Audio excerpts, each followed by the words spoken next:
almost every family has got a person struggling with an addiction. And when we're talking about addiction, we cannot just relate or limit it to substance abuse. One shocking statistic is that, the number one addiction in Zambia it's not drugs, it's not alcohol. The number one addiction in Zambia among young people is pornography, sex, and masturbation.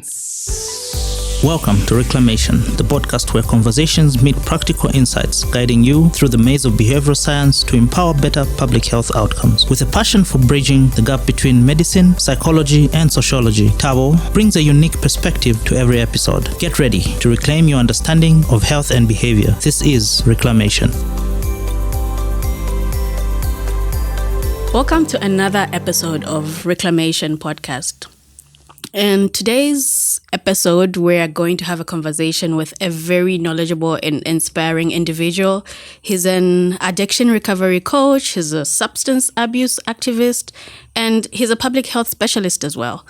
This is Daniel Mbazima.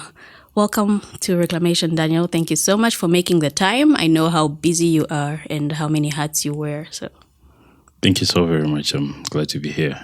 Yeah, so I've been trying to reach out to him for such a long time and he's been so busy. He's doing so much amazing work that he's going to be sharing with us.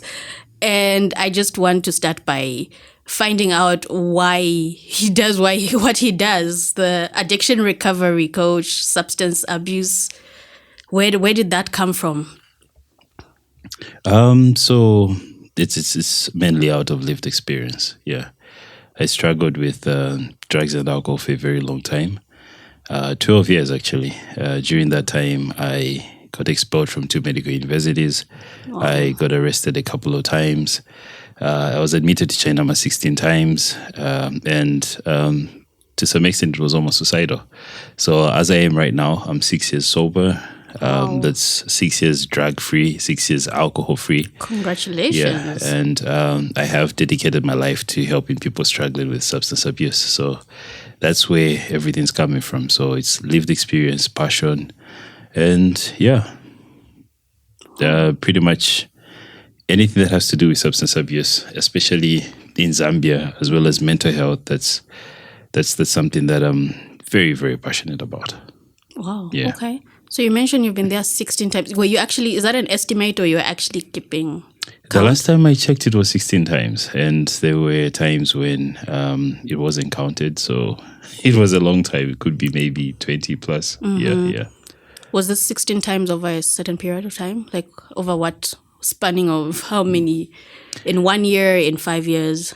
So for 4.5 years, that's the latter part of the years that I spent in addiction. I spent time in 3 places. It was either China jail or Chibolia. Yeah. So it was during that period. Yeah. The last 4.5 years of my time in addiction. Wow. That's a really long time. And that just shows how much addiction really rips a part of your time and your life as well. Yeah. So I'm wondering, you were at Chibolia. Was that because of your addiction? What was the connection there? Okay, so mainly just to take you back to how it started. Like I said, I've been expelled from 2 medical universities. I was studying abroad. Yeah, okay. I was studying medicine. I went there and I began experimenting with alcohol. But something happened that I did not understand then. There are actually 3 types of people that drink. We have the first classes of people that can drink socially. And then we have the second classes of people who drink because of lack of opportunities, lack of financial support, lack of education or skill. So they drink mainly out of frustration to pass time. But if you take such a person and then you give them an opportunity, they would instantly change. Yeah. But I fell under the third class known as an alcoholic. So for an alcoholic, it means you cannot control your intake of alcohol in any way. You absolutely lose control. So for an alcoholic, it means when they drink, most of their finances go there. Their relationships get affected because of drinking. They cannot work. They cannot handle business. They cannot go to school. There's a blacking out, the fights, the argumentativeness and, just resorting to inferior environments and inferior companionships, loss of opportunities. That was me then. So I felt alcohol was not doing it for me. That's when I got introduced to heroin and cocaine. And, when you're in addiction, I'm not the type of guy that will come and then go like, it was bad. In the beginning, it was good because quite frankly, there's no there's nothing that will give you the feeling that, cocaine or heroin gives you. Yes, so I ended up getting hooked to that, but as time went on, got expelled the first time, went back, was given another opportunity, got expelled the second time. When I came back after 7 years, I was in a position where I was now looking at my friends and people I had left back home, even my young ones, people graduated, people started buying cars, building houses, getting married. Life is moving on. Yeah, starting families. And that was very depressive for me because I just became an addict, like full-blown addict. So I was depressed. So we had the addiction, then we added the depression. And that's what made me, resort into, or rather increase my use or my dosage. So because of that, I had to steal from my family, manipulate, and do a number of things just for the sake of me having the drugs and the alcohol. Then it was during this time that, because of what I was going through, I had to leave home, lived in Chiwolia for a bit. Because of my addictive habits, I ended up getting arrested a number of times. And we didn't have any rehab centers in the country. The only place that was there was Chenama. So every time I needed to detox or things got out of hand, I would end up in Chenama. Oh, that's quite a journey you've been. Yeah. It's actually interesting looking at that and then what you're doing right now. And I mean, you're a public health specialist, so you might even have a better understanding. There's been so much noise about whether Zambia has an alcohol or substance use problem or not. So I'm curious to know what you think about that, looking at how you've explained that there are 3 types of people who drink. Generally in Zambia, what do you think about people who say that? Is it something we should worry about? Is it a concern? Or are we all falling under the type A, which is social drinkers? It is a growing concern because right now as we speak, almost every family has got a person struggling with an addiction. And when we're talking about addiction, we cannot just relate or limit it to substance abuse. One shocking statistic is that, the number one addiction in Zambia is not drugs, it's not alcohol. The number one addiction in Zambia among young people is pornography, sex, and masturbation. And then after that, we have social media. And food is also on the increase. So we are facing an increase in the number of people struggling with addiction. But when it comes to substance abuse, it's very evident. Every family has got that one child, that one brother, that one sister, that one uncle, father, mother that is struggling with an addiction. We like to, especially under alcohol, we like to believe that we fall under social drinkers, but the truth is it's the opposite. I mean, not long ago, our women were voted top in the whole country. And right now, accessibility to substances it's off the roof. Easy. Yeah, it's really, really very easy and very cheap. Yeah. In the whole, yeah. I think in Africa, our substances must be close to the cheapest. Seriously? Yeah. You can get heroin at 10 kwacha. Yeah, that's how it is. I had no idea it was that low. Yeah, you can get cocaine from 50 to 100 kwacha. That's for rocks. So is the demand that high? Why is it cheaper? Why do you think it's cheaper in Zambia? Is it porous borders? You can simply just walk into in and out of our borders, and it's very, very accessible. Porous borders. We don't have strict laws. We don't have strong interventions as far as addiction is concerned. We've pretty much focused on other things. Our laws and policies on mental health are very low. So, yeah. This sounds like a disaster waiting to happen when you explain it like that. It is. It's just if you can see the type of, not that it's related to addiction, but if you can look at what's happening right now, we're having strange behaviors moving up and down. Like it's just strange. Things that are happening are pretty much strange. So it is a ticking time bomb. Yeah. Okay, so now scary. Very, very scary. So now I'm wondering, how do you determine where you fall? Since a lot of people would automatically think we regard ourselves higher than we actually are. So you think you are a type A. Yeah. So what makes the difference between an A, B, C? How would somebody roughly? I know you'd probably need to get proper assessment and but roughly, how would you know to say, okay, I am this type? If it's affecting your relationships, then that's a problem. That's number one. We have a situation where people say like, no, but I'm able to work, I'm able to do this, I'm able to do that. When I drink, I don't cause any problems. I drink alone. The functional. A lot of people say functional. It's even a bragging term now. Exactly. But if you drink alone and you don't cause problems, you don't black out. But the thing is, you are denying yourself and your family enough time for you to build and enjoy a relationship. So you're resorting into isolation and your loved ones are there wondering to say what's going on. Yeah. So you're self-medicating. That's a major indicator. The second thing is if you're able to abscond your priorities such as school, work, or business or whatever it is, and your input is not 100%, that's an indication that there's a problem. Another thing is if it's affecting your finances, then you know it is a problem. If you're increasing in dosages or you're taking substances for the sake of dealing with stress, anger, or other things, then it is a problem. And failing to sleep without having something, that for sure is a problem. Yeah. Wow. And I must add, all these things are coming from a deep pain, mainly related to mental health things. Every time I'm given a chance to speak, I like to divert to mental health because when we're growing up, we are taught what to do whenever we injure ourselves. I can approach a kid who's 10 years old and ask them, what do you do when you cut yourself? They know. What do you do when you have a headache? They know. What do you take when you have stomach pains? Everybody knows. So as we're growing up, what happens is, we know what to do whenever we're physically injured. And as a result, the physical injuries reduce.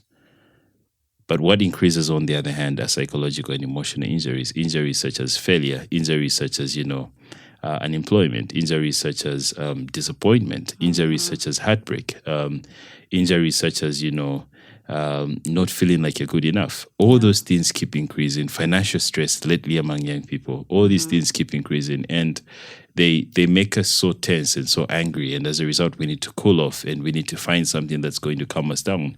And in most cases, people choose to addictive behaviors or, addictive substances. The fastest growing addiction right now is gambling. You can see betting places everywhere, and worse off, it's on our phones. So it is an addiction crisis. Now that you break up gambling, I'm wondering what differentiates one addiction from the other? Why is it? Is there anything contributing? If somebody is an addict, is it easy for them to be an addict addicted to multiple vices? Because I remember you mentioned to say you were the type C person. So does that mean you were prone to getting addicted to other things as well? Or is it just alcohol that would be for you? Are there people who are more prone to alcohol while others are more prone to betting or to sex and masturbation and porn? So the whole science behind it goes back to dopamine. That's just how it is. I will explain it from the substance abuse perspective, then I'll take it back to gambling, just for me to talk about different things. So we all have what is known as dopamine in our minds, and dopamine is that feel-good hormone that we get whenever something good happens or something extraordinary happens.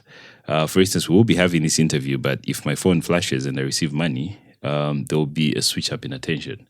Because I'll be excited, I'll be calculating the budget and, izangena. Exactly. You get what I mean? Yeah. Ichola. So, and it's just that feeling that you get when it's your birthday and somebody surprises you with something that you've ever wanted. That high, so the way dopamine works is, I'll just quantify it for people to get a clear understanding. On your worst day, a day you don't feel like engaging, would say your dopamine is at 40. A day when you don't feel like, relating, talking to people and everything. Nothing extraordinary has happened, but you're just feeling low. I would say your dopamine is on 40. Normal day, I would say your dopamine is at 50. But there are two things that get to release dopamine naturally. We've got food and we've got sex. So we've got low day 40, normal day 50. We've got sex at 92, then we've got food at 94. The highest level of dopamine that a human being can get to is 110. That means this person is happy, vachilamo. It happens to very few people in life. Let's say maybe you win the lotto, you become the president. Just few incidents can increase your dopamine to 110. That's like the limit. So I'll go back. Low day, we've got 40. Normal day, 50. We've got sex at 92. We've got food at 94. We've got highest level at 110. That's how you're saying those numbers effortlessly. Yeah. So the shocking factor is drugs such as cocaine and heroin increase your dopamine level to 1,200. Yeah. That's the high. Wow. That's the So that's way beyond anything else in life will ever get you. Exactly, yeah. You never feel that good with anything in life. Yeah. Even if you're given $100 million, you can't compare it to the high that you get whenever somebody's high. So initially people are actually addicted to that dopamine feel. They're addicted to that rush. Now the tricky aspect is when you take a substance, your mind will release, certain hormones to sort of suppress the release of dopamine. It will tell you like, look, you're over-functioning, you're releasing too much. So it will have to try to calm down. So it will suppress that. So in turn, what happens is if you had one fix, one won't be enough. You need about 3 to feel that same effect. 3 won't be enough next time. You need about 5, and just so on, 6, 7, just like that. So what's happening is you're increasing your dosage and you're building tolerance, and in the process you're getting addicted. Now you get to a point where if you do not take the drug, that's when withdrawal syndromes happen. So the common example I like to give is, let's say like we take you, then we put you in a desert and we ask you to walk as long as you can without food, water, or an umbrella for shelter. It's a desert. I mean, it's freaking hot. And after you walk, maybe you've done like a day and you've exhausted all your energy. We put you in a room like this, and then we put a glass of cold water in front of you. And then we ask you, we say, we want you to think about your loved ones. It's impossible, because what your body wants is just the water. Even if we give you dollars or something, it's impossible, because what your body needs is just that water. Even if we say you pray, you can't, because your body just needs that. So that can be compared to the type of craving that a person has whenever they're on drugs or on alcohol. They get to a point where when they don't have that substance, they can steal for anything. They can manipulate, they can kill just to get to that drug. That's pretty much how it works. So that's on a substance side. So for a person who is struggling with a gambling addiction per se, when they are gambling, they get that sort of rush, that thrill. And it's the same as somebody's high on drugs. So they will gamble and they'll be excited. They get to lose money or they get to win money. But what they want is just that same rush. And it happens within seconds. It's not something that happens for a very long time. So even if a person is using heroin, there's a point where it quickly goes up, or the cocaine quickly goes up, then it acts in reverse, so it goes down. Even for alcohol, for a person that's drinking too much, there's a point where it quickly goes up, then it acts in reversal. That's where the blacking out and, everything happens. So even for a person addicted to gambling, that rush gets them so high that when they lose or they win, they want to feel the same thing over and over again. And the fact that there's a psychological effect to it, which involves money, and money is a major motivator. We have people gambling over and over again. So it all goes back to the relationship that we have with dopamine, and each and every one of us can be an addict. That's just how it is. So when we quantify or describe an addiction, the easiest term I like to use is anything that gives you temporal pleasure but has got negative consequences. That's pretty much it. So we are all potential addicts. Okay, like looking at the definition you've given, I'm wondering, like after everything you've explained and then you've ended it with the definition. So I'm now wondering to say, are there activities that we generally as a society feel are healthy or good, but then can turn into addiction? Like, for example, exercise. We're big on trying to get people to stay fit, and can that turn into an addiction as well? Exercising can turn into an addiction, and it does turn into an addiction. And when we're talking about an addiction, there is nothing like a good addiction. Like I said, anything that gives you temporal pleasure and has got negative consequences is potentially an addiction. So we have certain things such as exercising. We have the opposite, which is eating. We have right now social media addiction. people are upset out there because you look at a person and you think maybe somebody died, but no, their phone is off because Zesco did their thing. Yeah. Especially now with the load shedding. Exactly. So people are really, really addicted to social media. They can't really do without social media. They can't be off their phone for a very long time. Yeah. So, and when something happens, they feel like there's something missing. That's the thing. But in the end, yeah, it's not as aggressive as the other addictions, but it's costing them their relationships with other people. It's costing them their happiness because they're living a virtual life, and they're pretty much excited or worried because their life is controlled by the number of likes that they have on social media. Yeah, it's affecting them to the point that they cannot concentrate on something, and it's affecting their productivity and their average because they are mainly addicted to their phones. So it has all these side effects that are there. The repercussions are just not tangible as compared to actual substance when we're talking about drugs and alcohol. Yeah. The only difference with substance abuse is it's a disease. Yeah. It is a disease. No wonder it's classified as a substance abuse disorder. Yeah. So it is a disease. And it's a messed up, it's a very unique disease actually. If somebody's got a flu, we can see that, they have a flu. They can feel it that, they have a flu. And a disease is anything that gives you symptoms. Yeah, that's just it. And can be treatable or is incurable, any of that. But anything that gives you symptoms is a disease. And when you look at the symptoms in addiction, it's crazy. That's why many people fail to understand it, because while we have physical symptoms in flu and in malaria and physical symptoms in addiction it doesn't stop there, because we've got legal symptoms, we've got financial symptoms, we've got social symptoms, we've got spiritual symptoms.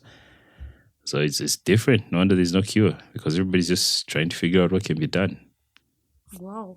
Yeah. That's very interesting, and I like how you've really simplified and helped us understand the science of addiction and all the dopamine and how it actually works in our body. So now I'm wondering how are you able to reverse that? Because I know you have a rehab center that you're running, Sanity House. So what strategies do you use? Because if your body has already gotten used to chasing after that 1,000, the example you gave of the quantifying the level, how do you get back and rewire it? Is there actually hope? Do you just reduce it, or can you actually get it back to normal completely? Okay, so for people that abuse opioids, we have an extensive detox approach to them. There is treatment that's involved in giving people drugs that sort of takes everything to a certain normal extent. Yeah, so remember when we're talking about an addiction, what happens is the chemical composition in the brain changes. So that's where you start from when it comes to the physical aspect. And we start changing and sort of normalizing the dopamine. And the detox also helps get rid of things that will be craving for the drugs in the body. And it helps a person go through their normal day without having to get high or having to use. So the detox is the first aspect. But as a country, this is where we've gone wrong, because we've mainly relied on medication. So detox only helps with the physical aspect. If a person still has the mentality of an addict, they still feel like they're an addict. So pretty much the root cause. Because yes. From what I'm getting is like most addicts are trying to run away from some mental or emotional thing. Yeah. No wonder the most important question is not, do you know what's going to happen to you when you continue using? We know addiction takes you in 3 places. That's jail, rehabilitation, or the mortuary. Yeah. Or, hospitals. But that shouldn't be the question. The question of, do you know what's going to happen to you, is not really important. The question is, why are you using? Yeah. What is causing you to use? Why the pain? And it goes back to finding out the root cause of why a person is using. Most people that use drugs in Zambia, it's as a result of abandonment issues.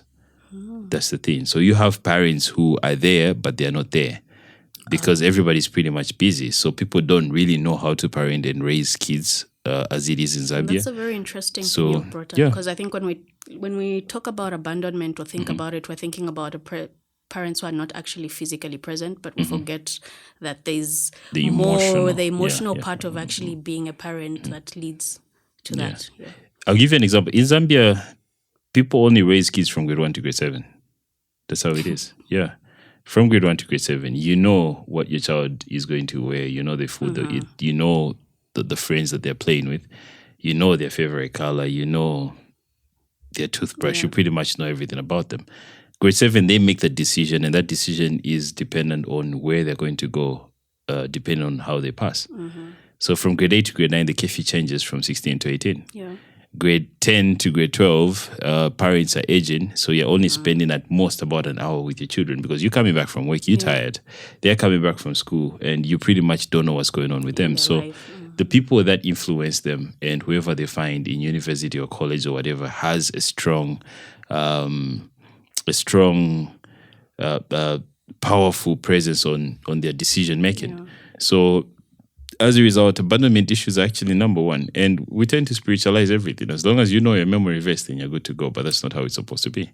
Yeah. So besides abandonment issues, we've got trauma issues.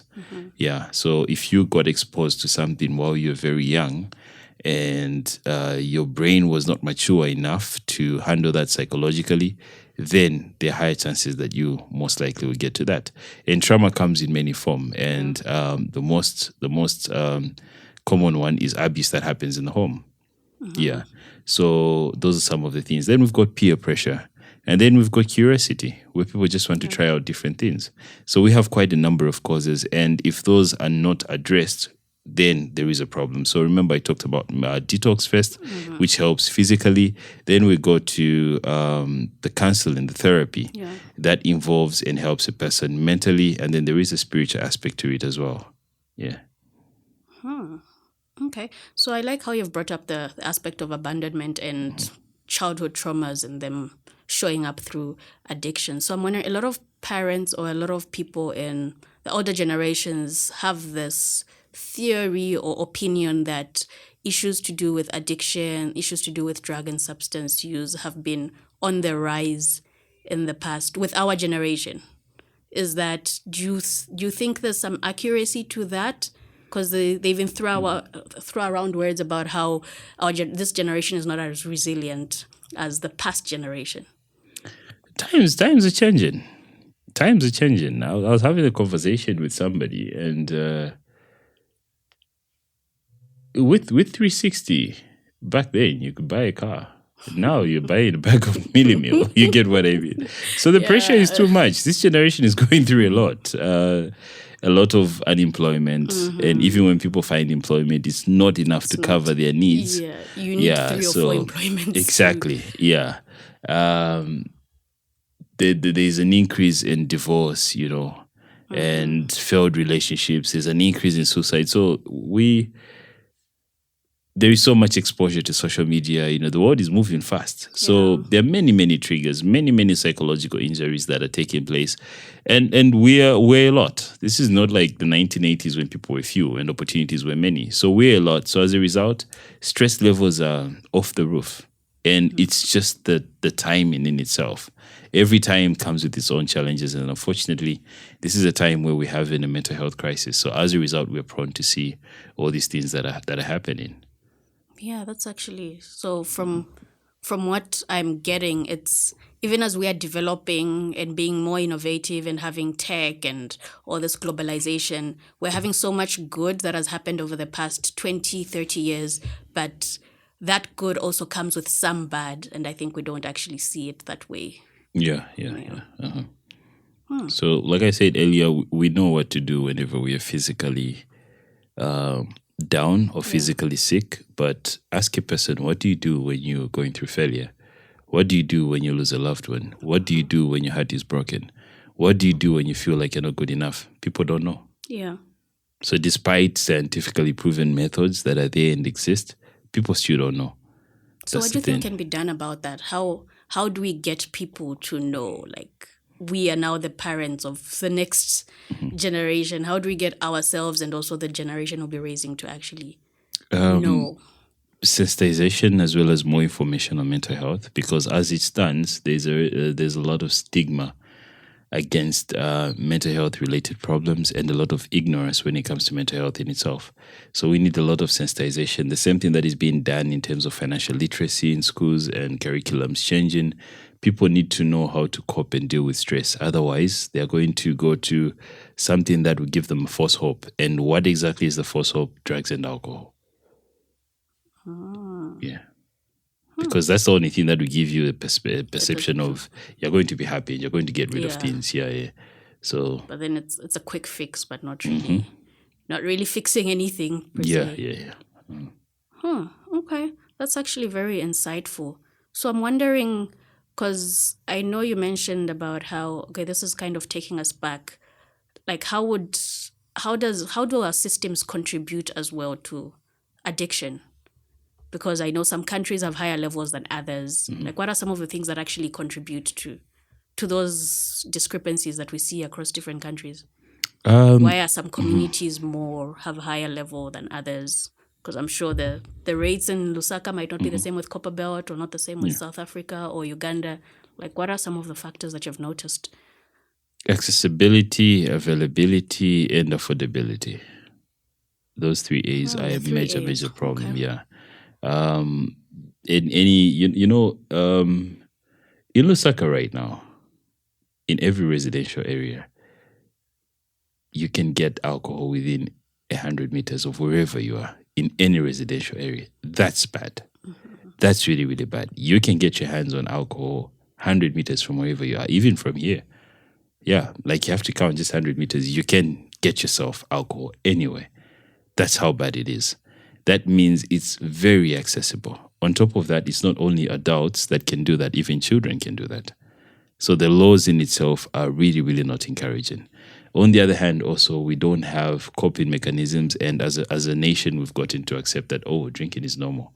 And it's something that, everybody uses for fun. Look at social media over the weekend. Like you have an event going on, but how many people are talking about it? Even a leisure event, such as, there's this thing going on, like how many people are talking about it? But then look at the emerging chill spots that are here. Yeah. In other countries, not to have anything against people that club, but in other countries, when you get to a certain extent, you cannot be admitted into a club. Yeah. But here it's chipante. Yeah. Anybody can. Other places, clubs close at 02. In other countries, clubs close at 02. We don't have those regulations here. Yeah, we don't have any of those. Clubs open at a specific time, but here every day you can get drunk every day. There are even those stories like you wake up to buy bread, but you come back drunk. So, we have all those things. Yeah. Not to say anything against people material. That's where I'm from, by the way. So yeah, yeah. So it's a lack of options, I guess. Like when you actually think about it, lack of recreational facilities, quite a number of things. Yeah, they're all contributing factors. Oh, that's actually really sad to note because that's a change that can't happen overnight. Unfortunately, it's very gradual because it stems from the top there and trying to convince and show them the importance of investing in that. And that's actually, I feel like it's even much harder because like alcohol is bringing in so much revenue.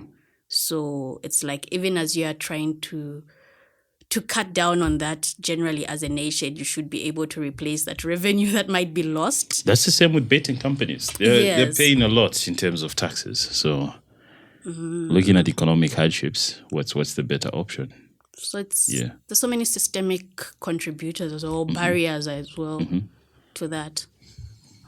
Okay, that's interesting. So looking at the work that you do at Sanity House of pretty much getting somebody who has a habit and trying to break that habit, right? Do you replace it with another habit? We restore livelihood to normalcy and introduce sober living. We don't really replace that with another habit because there's potential for addiction. So we help with healthy coping mechanisms. That's pretty much what we do. Yeah. Okay, so I'm curious to know what are some of the insights you'd share to somebody who might not really think they're addicted, but they're trying to break away from a specific habit that they feel is unhealthy. Maybe it's not as fatal, as destructive as the actual alcohol addiction or an alcoholic, but it's something that they think is just, it's a pain in their life and they want to get rid of them. What are some of the normal things or tips they can use to actually try to cut down on that? It could be maybe eating unhealthily or spending too much time on the phone. Just the usual everyday things that some people would be like, no, I want to do better at this, even though it is kind of probably feeding into their dopamine levels as well. You have to remember, even the strongest lions hunt in a pride. So you cannot overcome something that's huge by yourself. You need to seek help. And there is hope and there is help now. You can get in touch. I deal with all sorts of addiction, like I said, from masturbation, pornography, this and that, food, gambling, this and that. And it's all from a professional aspect. And there are many others that are offering help now. Yeah. So you can seek help and you'll be able to get rid of your problem. We've seen an increase in support groups as well, even online. There are many communities online, and nobody's going to know about your identity, but you sure can get rid of what you're struggling with. On a spiritual aspect, they tend to say the devil uses your biggest secret to bring you down. So that thing that you're not talking about is causing major problems. It's causing sleepless nights. It's causing a lot of regrets. It's affecting your relationships. It's affecting your productivity. And in as much as you may look at it and say, oh, I enjoy this thing, but it's got negative consequences, you may have to get to a point where you realize to say the damage is far way greater than, the short-lived happiness. So you can seek help. And also, look at your record. It's as simple as that. Just look at the record. Look at how much impact that thing that you're struggling with is affecting you. Yeah. Just pretty much look at the record. Like, is this good for me or is this bad for me? What does my record say?